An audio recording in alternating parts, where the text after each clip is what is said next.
নমস্কার বন্ধুরা, চলে এসেছি একটা দারুণ একদম রেসিপি করতে, যেটা আমার সঙ্গে থেকে দেখতে হবে শেষ পর্যন্ত।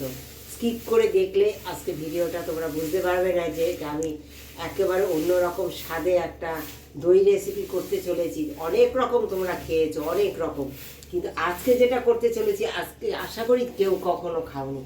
একেবারে অন্য স্বাদে অন্য রকমভাবে একটা দইয়ের রেসিপি করব। দেখো, তার জন্য কড়াই নিয়ে নিয়েছি।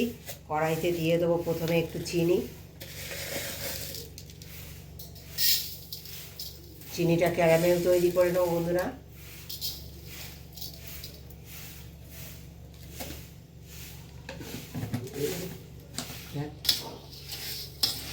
চিনিটা আমি ক্যারামেল তৈরি করে নেবো বন্ধুরা। এবার তোমাদের দুধের পরিমাণ অনুসারে তোমরা অবশ্যই চিনিটা দেবে। যে যতটা মিষ্টি খাবে সেই অনুসারে অবশ্যই চিনিটা ইউজ করবে।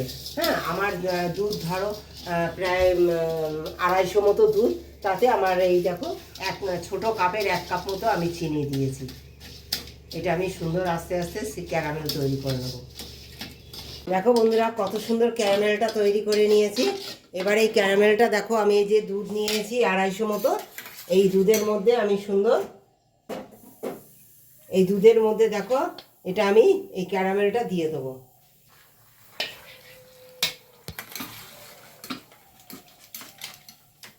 বন্ধুরা, ক্যারামেলটা দিয়েছি, দেওয়ার পর কিন্তু একটু শক্ত হয়ে যাবে। যদি শক্ত হয়ে যায় তোমরা একদম চিন্তা করবে না, এটা ভেঙে দেবে, সঙ্গে সঙ্গে সুন্দর এটা গলে যাবে। হ্যাঁ, একটু ভেঙে দেবে এরকমভাবে, এইভাবে একটু ভেঙে দেবে, একটুখানি নাড়বে, নাড়তে নাড়তে এটা সুন্দর গলে যাবে। নাড়তে নাড়তে এটা সুন্দর গলে যাবে, কোনো চিন্তার কিছু নেই। এই দেখো বন্ধুরা, কত সুন্দর গলে গেছে আর কত সুন্দর কালার হয়ে গেছে। দেখো, আমি এটা কড়াইতে আবার ঢেলে দিয়েছি। হ্যাঁ, কড়াইতে কী হবে, চিনিটা গরম হয়ে যাবে, আবার সুন্দর গলে যাবে, একেবারে সুন্দর একদম স্মুথ হয়ে গলে যাবে, কোনো চিন্তার কিছু নেই।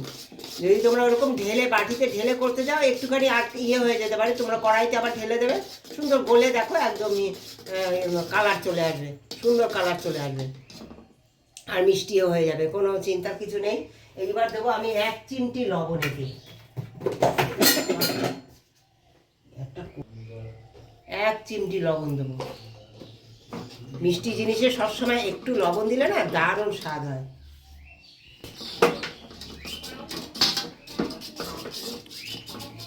দেখো বন্ধুরা, এইবার দিয়ে দেবো গন্ধরাজ পাতা একটু।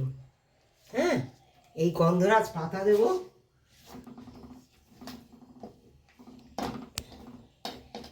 দিয়ে দেবো একটু গন্ধরাজ লেবুর এই ঘষে ছিলকা।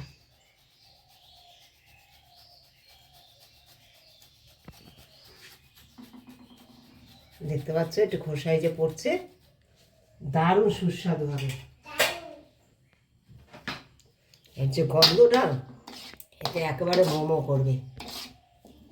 অনেক রকম তো দই খেয়েছো, কিন্তু একবার এই গন্ধরাজ লেবুর খোসা দিয়ে আর এই গন্ধরাজ লেবু পাতা দিয়ে একবার এইভাবে দই বানিয়ে খেয়ে দেখো, দারুণ। দেখো সমস্ত দেখো চিনি আমার একদম হয়ে গেছে। এবার পাতাটা দেখো তুলে দিতে হবে বন্ধুরা, পাতাটা আমি এবার তুলে দেবো।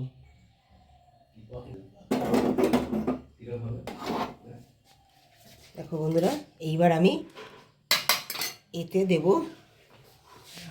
আমি ছেঁকনিতে ছেঁকে নিয়েছি এই টক দইটা না, এতে সুন্দর করে মিশিয়ে নেবো এই ভাঁড়ে, এই টিফিন কারির মধ্যে। সুন্দর করে দেখো, এটা জল ঝরিয়ে নিয়েছি, সুন্দর টক দইটা সুন্দর করে ফেটে নিলাম।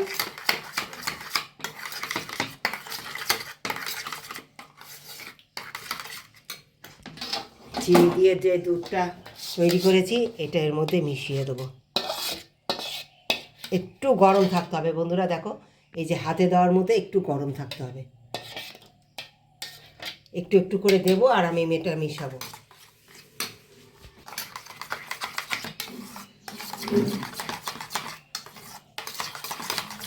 আমার দইয়ের ভাঁড় ছিল, সেই ভাঁড়ের মধ্যে আমি সুন্দর মিশিয়ে নিয়েছি, তোমরা দেখতে পাচ্ছ।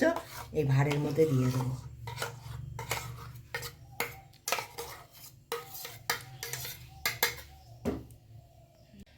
চুলোটায় রান্না হয়েছিল, সেই রান্না একটুখানি তাপ আছে, এবার একটা পাতা উপরে দিয়ে আমি এটা সুন্দর ঢেকে রেখে দেবো।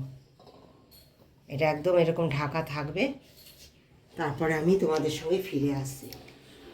হ্যাঁ এবার দেখো বন্ধুরা, এই যে দেখো আমার দই পুরো জমে গেছে একদম। দেখো ওই চুলোর কাছে আমি রেখে দিয়েছিলাম, একদম সুন্দর জমে গেছে। আর দেখো রান্না করতে করতে ওই সাইডে রেখে দিয়েছি, একদম 1 ঘন্টার মধ্যে পুরো রেডি। পাতাটা দেখো এই যে ফেলে দিলাম, দেখো শুধু কেমন জমেছে দেখো, তোমাদের দেখাচ্ছি, শুধু দেখো,